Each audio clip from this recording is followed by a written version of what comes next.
कृतज्ञ राष्ट्र आज पूर्व प्रधानमंत्री अटल बिहारी वाजपेयी को उनकी पुण्यतिथि पर कर रहा है नमन। राष्ट्रपति, प्रधानमंत्री सहित कई गणमान्य लोगों ने दी श्रद्धांजलि। केंद्रीय जल शक्ति मंत्री गजेंद्र सिंह शेखावत ने की यमुना पर आजादी के अमृत महोत्सव कार्यक्रम की अध्यक्षता। नमामि गंगे पोर्टल भी किया लॉन्च।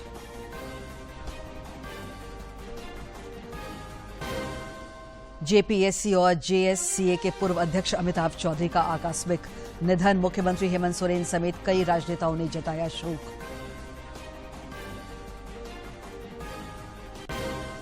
और एशिया की सबसे पुरानी फुटबॉल प्रतियोगिता डूरंड कप का आज से कोलकाता में आगाज। जमशेदपुर एफसी सहित कुल 20 टीमें टूर्नामेंट में होंगे शामिल।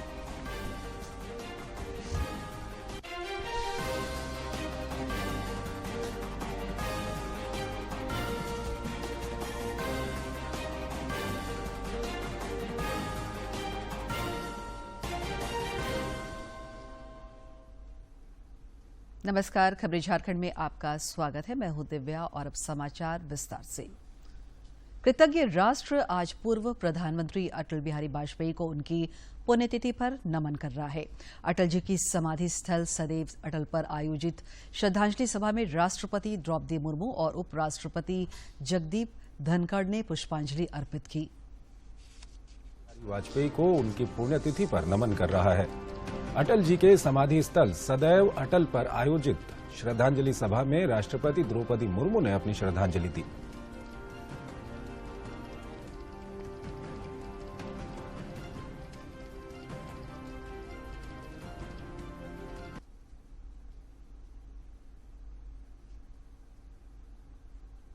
उपराष्ट्रपति जगदीप धनखड़ ने अटल जी के समाधि स्थल सदैव अटल पर आयोजित श्रद्धांजलि सभा में अपनी श्रद्धांजलि दी। प्रधानमंत्री नरेंद्र मोदी, पूर्व राष्ट्रपति रामनाथ कोविंद, लोकसभा अध्यक्ष ओम बिरला और गृहमंत्री अमित शाह ने भी अटल जी को श्रद्धांजलि दी।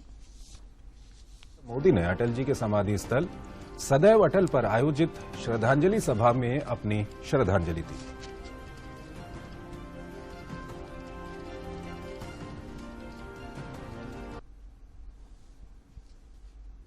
पूर्व प्रधानमंत्री अटल बिहारी वाजपेयी के परिजन और उनकी दत्तक पुत्री नमिता ने भी सदैव अटल जाकर उन्हें श्रद्धांजलि दी।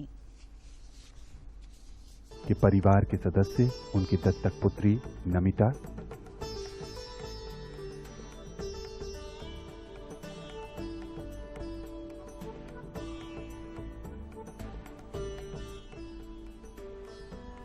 बहुत ही भावुक लम्हा। एक अभिभावक की तरह उन्होंने संपूर्ण देश को एक परिवार माना, उसे सींचा, उसकी रक्षा की। पूर्व प्रधानमंत्री अटल बिहारी वाजपेयी को आज सारा देश नमन कर रहा है। पेश है अटल जी को नमन करती हमारी ये खास रिपोर्ट। झरे सब पीले पात, कोयल की कुहुक रात, प्राची में अरुणिमा की रेख देख पाता हूँ, नया गाता हूँ। ये देश अटल जी के योगदान को कभी नहीं भुला सकता। सत्ता का खेल तो चलेगा, सरकारें आएंगी जाएंगी, पार्टियां बनेगी बिगड़ेंगी, मगर ये देश रहना चाहिए। इस देश का लोकतंत्र अमर रहना चाहिए। अटल जी की वाणी वो सिर्फ भारतीय जनता पार्टियों की आवाज नहीं बनी थी। अटल जी बोल रहे हैं मतलब देश बोल रहा है। अटल जी बोल रहे हैं मतलब देश सुन रहा है। अटल जी बोल रहे हैं मतलब अपनी भावनाओं को नहीं, देश के जन जन की भावनाओं को समेट कर उसको अभिव्यक्ति दे रहे हैं। अपने 5 दशक के लंबे राजनीतिक सफर में अटल जी की पहचान अजात शत्रु की रही। वे हमेशा पक्ष विपक्ष, सहमति असहमति से ऊपर बने रहे और अटल जी सभी के दिलों में अपनी अमिट छाप को छोड़ने में सफल रहे। न सांप्रदायिक आधार पर, न जातीय आधार पर, न राजनीति ऐसे 2 खेमों में बंटनी चाहिए कि जिनमें संवाद न हो, जिनमें चर्चा न हो। और जब देश हित की जरूरत थी, लोकतंत्र बढ़ा कि मेरा संगठन बढ़ा, लोकतंत्र बढ़ा कि मेरा दल बढ़ा, लोकतंत्र बढ़ा कि मेरा नेतृत्व बढ़ा। इसका जब कसौटी का समय आया तो ये दीर्घदृष्टा नेतृत्व का सामर्थ्य था। उसने लोकतंत्र को प्राथमिकता दी, दल को आहूत कर दिया। एक कुशल राजनीतिज्ञ, एक कवि, एक पत्रकार और एक प्रखर वक्ता पूर्व प्रधानमंत्री के व्यक्तित्व के कई पहलू थे जिन्हें देश ने उनके लंबे सार्वजनिक जीवन के दौरान देखा और महसूस किया।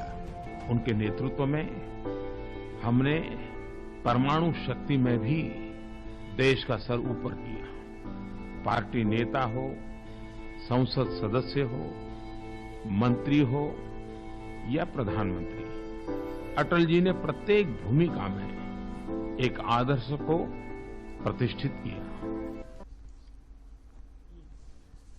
झारखंड समेत देश भर में पिछले कुछ दिनों से कोरोना संक्रमण का दायरा फिर से बढ़ता जा रहा है। पिछले 24 घंटे के दौरान देश में कोविड के 8,813 नए मामले सामने आए हैं, जबकि इस अवधि में 15,040 संक्रमित स्वस्थ भी हुए हैं। केंद्रीय स्वास्थ्य मंत्रालय के अनुसार देश में कोविड के 1,11,252 मामले सक्रिय हैं।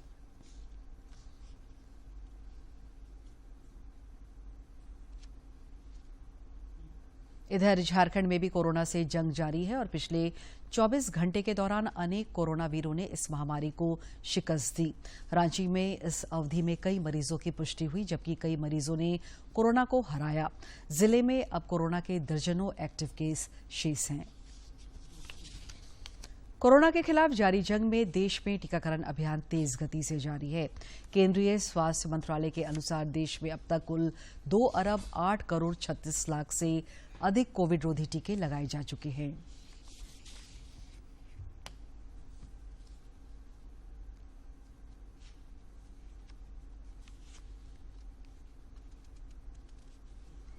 भारत की वैक्सीन निर्माता company Bharat biotech international limited ने कहा है कि उसने भारत की पहली इंट्रानेशनल कोविड वैक्सीन BBV154 के तीसरे चरण के परीक्षणों और बूस्टर डोज के लिए नैदानिक प्रक्रिया पूरी कर ली है।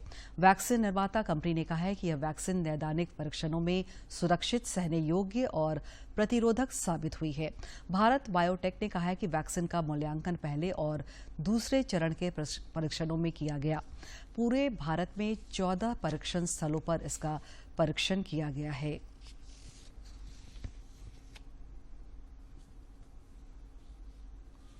आजादी के 75 वर्ष पूरे होने के उपलक्ष्य में आजादी का अमृत महोत्सव मनाया जा रहा है। इस कड़ी में केंद्रीय जल शक्ति मंत्री गजेंद्र सिंह शेखावत ने आज नई दिल्ली में यमुना पर आजादी का अमृत महोत्सव कार्यक्रम की अध्यक्षता की। इस मौके पर श्री शेखावत ने नमामि गंगे पोर्टल भी लॉन्च किया। फ्रेश वाटर रिसोर्सेज वाला देश है। ये जो दोनों विपरीत ध्रुव हैं, इनको यदि एकाकार करना है और हमारे जल स्रोतों को संरक्षित कर उन्हें निर्मल और अविरल यदि बनाना है, तो सरकार अपनी दृष्टि से अपने प्रयास तो करती है, उसके साथ में आम जनता को, जनमानस को जोड़ करके इसे एक जन आंदोलन का स्वरूप देने की आवश्यकता है। आजादी के अमृत महोत्सव को खास बनाने के लिए जमशेदपुर शहर के शिक्षक, इंजीनियर और कलाकारों की टीम ने एक एल्बम का निर्माण किया है, जिसका नाम हर घर लहरेगा तिरंगा रखा गया है। इस एल्बम को विधायक सरयू राय ने रिलीज किया। मौके पर उन्होंने एल्बम की सराहना की। यहाँ के स्थानीय युवकों ने तिरंगा लहरेगा राष्ट्रभक्ति से ओतप्रोत एक अच्छा एल्बम बनाया है। मैंने इस एल्बम को अभी सुना है, आज इन्होंने इसको लॉन्च किया है। पहले भी ये सभी युवक इस बैनर तले बढ़िया काम करते रहे हैं, कला के क्षेत्र में, संगीत के क्षेत्र में, और इनके पहले के किए हुए काम भी काफ़ी लोकप्रिय हुए हैं।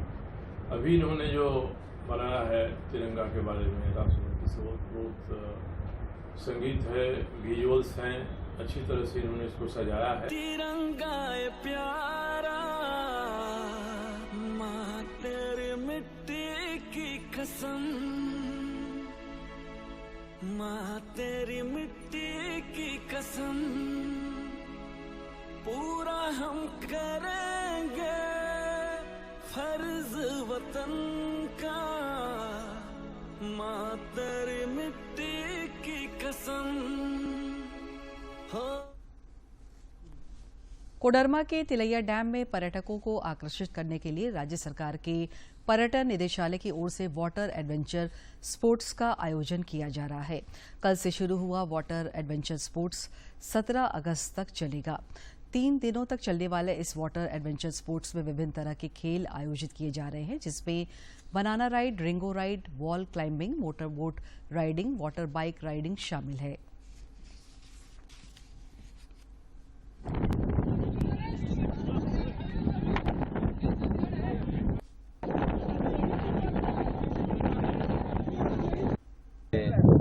पूरा भरोसा है कि ये 3 दिन जो है कोडरमा की जनता और आसपास के ज़िले के लोग भी इसको एंजॉय करेंगे। और मेरी पर्सनल अपील भी है सभी कोडरमा वासियों से कि बढ़ चढ़कर इसमें हिस्सा लें। ये कम्प्लीटली फ्री है और सकते हैं। ये रोप कोर्स हो रहा है, सामने में वो आर्टिफिशियल वॉल लगी हुई है। ये एक सेगमेंट में ही आता है। ATV बाइक है जिसमें आप कहीं भी ले जा, हर ऑल टेरेन व्हीकल बोलते हैं जिसको। उसके अलावा यहाँ पर वाटर एक्टिविटीज़ में आपको banana ride, Ringo ride, surfing, kayaking, jet ski, ये सारी एक्टिविटीज़ निःशुल्क कराई जा रही हैं सुबह 7 बजे से लेकर 11 बजे तक। दुमका जिले के सरकारी स्कूलों में 30 अगस्त तक आजादी का अमृत महोत्सव मनाया जा रहा है।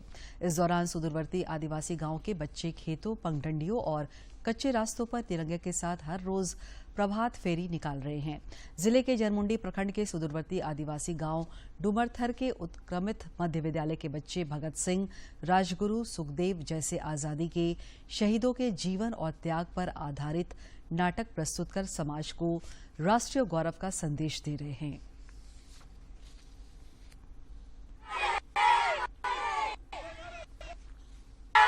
भारत माता की, भारत माता की। भगत सिंह,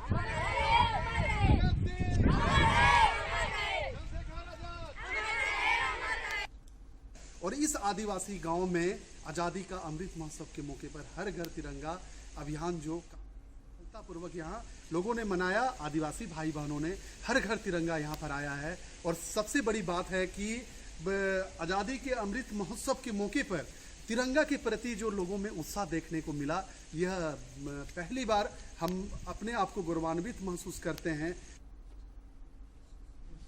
झारखंड लोक सेवा आयोग के पूर्व अध्यक्ष 62 वर्षीय अमिताभ चौधरी का आज सवेरे असामयिक निधन हो गया। सूत्रों से मिली जानकारी के अनुसार सवेरे अपने राज्य स्थित आवास पर उन्हें हार्ट अटैक आया, जिसके बाद एक निजी अस्पताल ले जाया गया, जहां चिकित्सकों ने उन्हें मृत घोषित कर दिया। वे मूल रूप से बिहार के दरभंगा जिले के मणिगाछी के बाथो गांव के रहने वाले थे। मुख्यमंत्री हेमंत सोरेन समेत कई राजनेताओं ने उनके निधन पर शोक जताया है।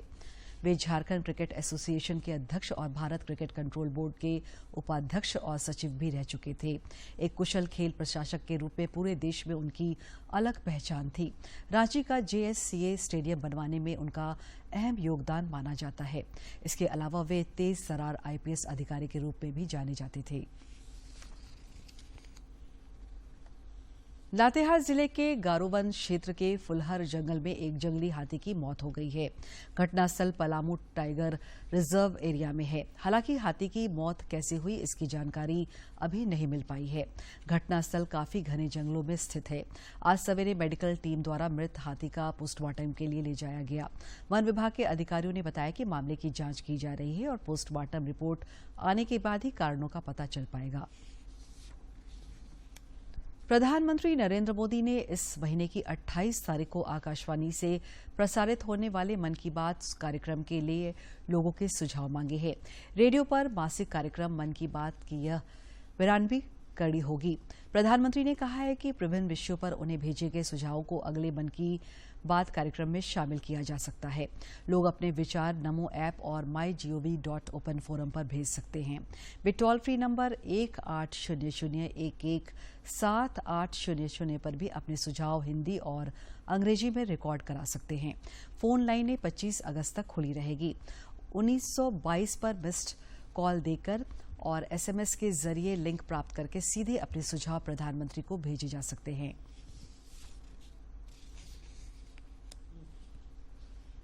राजधानी रांची समेत राज्य के कई इलाकों में पिछले 24 घंटे के दौरान बारिश हुई। सर्वाधिक वर्षा 135.2 मिलीमीटर सिमडेगा के ठिठई टांगर में रिकॉर्ड किया गया। रांची समेत अन्य जिलों में भी अच्छी बारिश हुई। हालांकि आज मौसम साफ है और धूप खिले हैं। मौसम विज्ञान केंद्र रांची के अनुसार आगामी 18 अगस्त को राज्य के दक्षिणी पूर्वी और उत्तर पूर्वी इलाकों में भारी बारिश की संभावना है, जिसके लिए येलो अलर्ट जारी किया गया है। गिरिडीह जिले में भी पिछले 2 दिनों से हो रही मूसलाधार बारिश के कारण कल रात सदर प्रखंड के पीराटार में 22 साल पुराना पुल का 7 पिलर धंस गया। पुल धंसने से बड़े वाहनों का परिचालन पूरी तरह से ठप हो गया है। सिर्फ छोटे वाहनों के आवागमन चालू रखा गया है। सूत्रों से मिली जानकारी के अनुसार पुल का शिलान्यास एकीकृत बिहार में वर्ष 1998 में भूतपूर्व सांसद रीतलाल वर्मा और पूर्व विधायक लक्ष्मण स्वर्णकार ने किया था, जबकि इस पुल का उद्घाटन झारखंड अलग होने के बाद वर्ष 2000 में हुआ था। और अब कुछ खबर राज्य के विभिन्न जिलों से।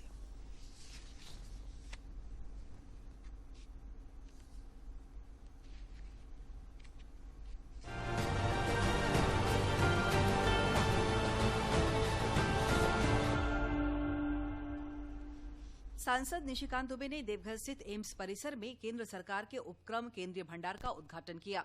यह झारखंड का पहला भंडार है। राजधानी रांची में आजादी के अमृत महोत्सव के तहत 300 मीटर लंबे तिरंगे के साथ रांची के पहाड़ी मंदिर से शहीद एल्बर्ट एक्का चौक तक तिरंगा यात्रा का आयोजन किया गया। इस दौरान लोगों ने देशभक्ति नारे लगाए। भाजपा युवा मोर्चा कला एवं खेल प्रकोष्ठ रांची महानगर की ओर से रांची जिले के पिठौरिया थाना क्षेत्र स्थित बाढ़ू गांव में मधुर गीतों के साथ धन रोपनी की गई। आजादी के अमृत महोत्सव कार्यक्रम के तहत कार्यक्रम का आयोजन किया गया। साथ ही इस वर्ष भी धान की रोपनी 100% हो, इसलिए भगवान इंद्र से कामना की गई। हजारीबाग की उपायुक्त नैन्सी साहे ने समाहरणालय भवन परिसर में दीदी कैफे और पलास मार्ट का उद्घाटन किया। इन प्रतिष्ठानों के संचालन से महिलाएं जहां आर्थिक रूप से सुदृढ़ होंगी, वहीं लोगों को सस्ते दर पर जायकेदार भोजन उपलब्ध होगा। साहिबगंज जिले के सिद्धोकानो सभागार में स्वतंत्रता दिवस पर भव्य सांस्कृतिक संध्या का आयोजन किया गया। कार्यक्रम में बच्चों ने देशभक्ति से ओतप्रोत सांस्कृतिक कार्यक्रम प्रस्तुत किए।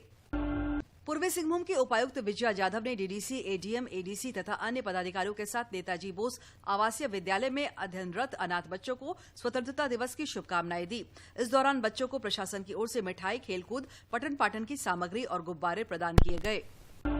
पश्चिमी सिंहभूम जिले में आजादी के अमृत महोत्सव तहत जिले के विभिन्न प्रखंडों में स्थित अमृत सरोवर क्षेत्र में ध्वजारोहण किया गया। इस दौरान लोगों को जल संचयन और संरक्षण का संदेश दिया गया। बोकारो जिले के सेक्टर 12 स्थित बोकारो पुलिस लाइन में पुलिस मेंस एसोसिएशन कार्यालय के समक्ष झंडा लगाने के दौरान करंट लगने से 2 पुलिसकर्मी और 1 दैनिक सफाई कर्मी गंभीर रूप से घायल हो गए। घायलों को बोकारो जनरल अस्पताल ले जाया गया, जहां 1 सफाई कर्मी की मौत हो गई। साहिबगंज में जिला प्रशासन एवं ग्रामीणों के बीच लदौनी पहाड़ पर मैत्रीपूर्ण फुटबॉल मैच खेला गया। मौके पर उपायुक्त रामनिवास यादव ने विजेता खिलाड़ियों को पुरस्कृत किया।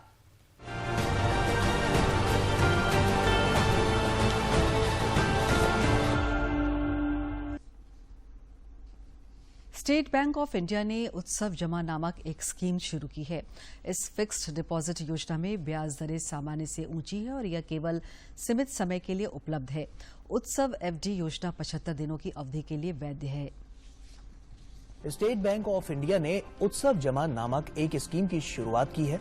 उत्सव योजना पर एसबीआई 1000 दिनों के लिए जमा पर 6.10% प्रति वर्ष की ब्याज दर की पेशकश कर रहा है।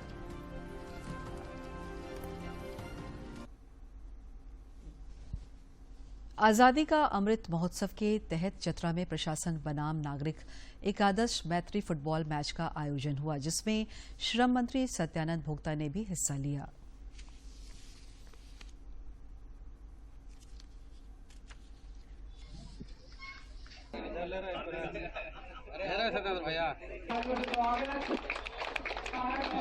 तो हार और जीत होते रहती है खेल में, फुटबॉल में। जो खेलने चाहता है वही जीता है, लेकिन हम ये मानता हूं कि खेल खेलने वाले खिलाड़ी और चुनाव लड़ने वाले खिलाड़ी कभी खेल हारते नहीं। खेल खेलने वाले खिलाड़ी कभी खेल हारते नहीं हैं और कारगिल में शहीद होने वाले जवान कभी मरते नहीं। एशिया की सबसे पुरानी फुटबॉल प्रतियोगिता डूरंड कप का 131वां संस्करण आज से कोलकाता में शुरू हो रहा है। उद्घाटन मैच एफसी गोवा और मोहम्मडन एससी के बीच खेला जाएगा। प्रतियोगिता में जमशेदपुर एफसी सहित कुल 20 टीमें शामिल होगी। दुनिया की सबसे पुरानी फुटबॉल प्रतियोगिताओं में से एक डूरंड कप का आगाज हो रहा है।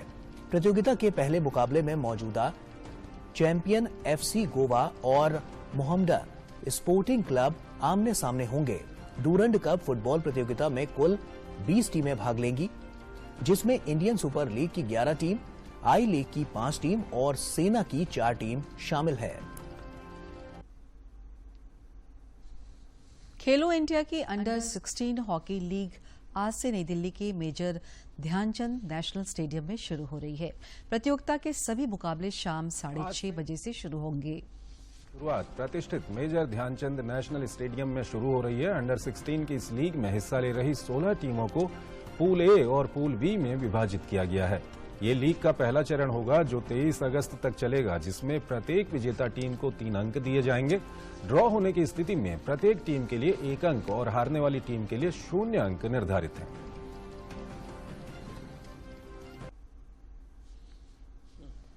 और सेहत की बात में जानते हैं क्या है सेरेब्रल पाल्सी और इससे बचाव के क्या उपाय हैं।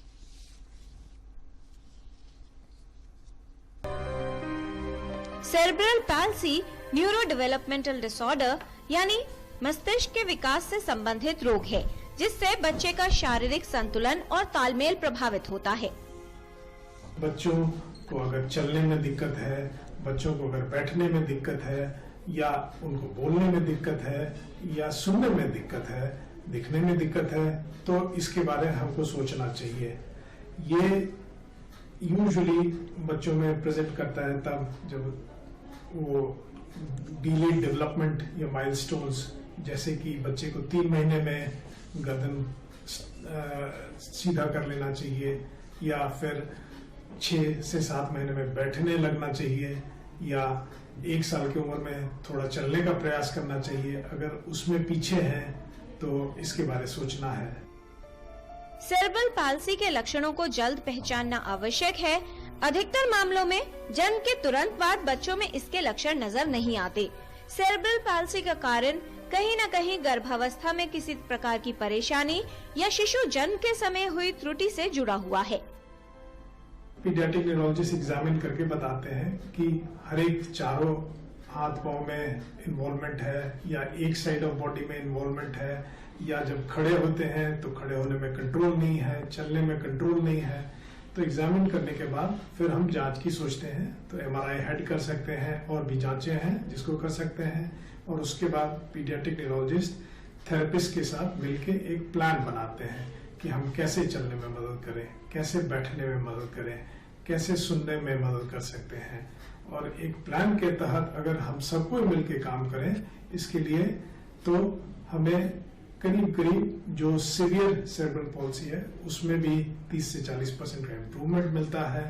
और जिनमें समझदारी की कमी नहीं है, सिर्फ चलने या हाथ हिलाने में दिक्कत है, उनको तो हम काफी हद तक मदद कर सकते हैं। गर्भावस्था में सही देखभाल और शिशु जन्म में सावधानी से सेरेब्रल पाल्सी के खतरे को कम किया जा सकता है। Kiran Bhardwaj, DD News. Heritage walk में आपको लिए चलते हैं उन स्थानों पर जो स्वतंत्रता आंदोलन में साक्षी रहे हैं।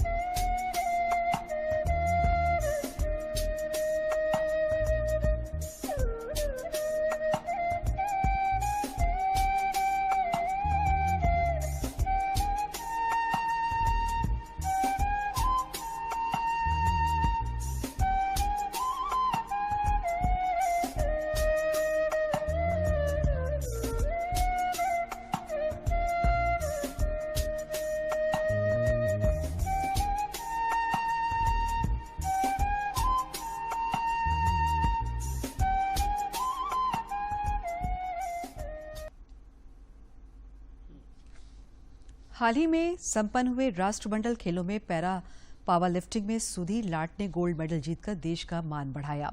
उनसे हमारे संवाददाता ने खास बातचीत की। भारत को बर्मिंघम में गोल्ड मेडल जितवाया। आइए बात करते हैं। सबसे पहले आपको बहुत बहुत शुभकामनाएं। Thank you ji, thank you, आप सबका बहुत बहुत थैंक यू। ये मेडल के बाद कैसा लग रहा है आपको, और ये आपकी जो शुरुआत है, जो जर्नी है, वो कहाँ से और कैसे शुरू? देखिए जी, देश के लिए मेडल लाने के बाद मेरे को बहुत प्राउड फील हो रहा है।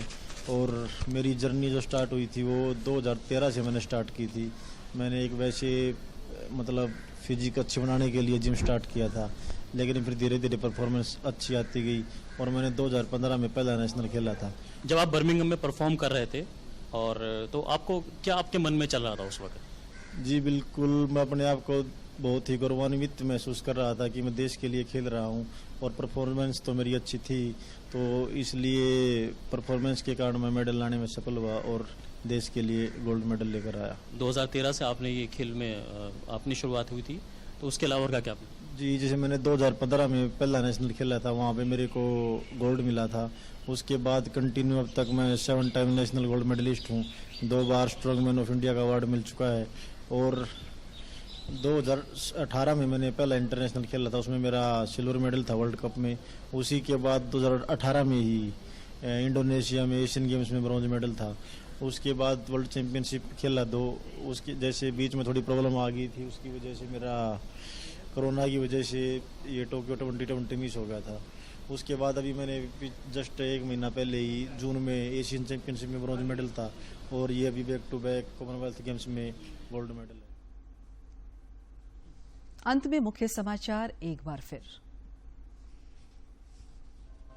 कृतज्ञ राष्ट्र आज पूर्व प्रधानमंत्री अटल बिहारी वाजपेयी को उनकी पुण्यतिथि पर कर रहा है नमन।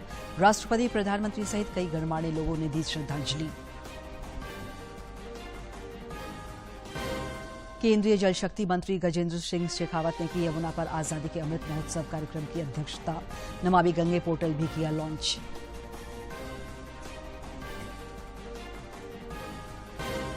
जेपीएससी और जेएससीए के पूर्व अध्यक्ष अमिताभ चौधरी का आकस्मिक निधन। मुख्यमंत्री हेमंत सोरेन समेत कई राजनेताओं ने जताया शोक।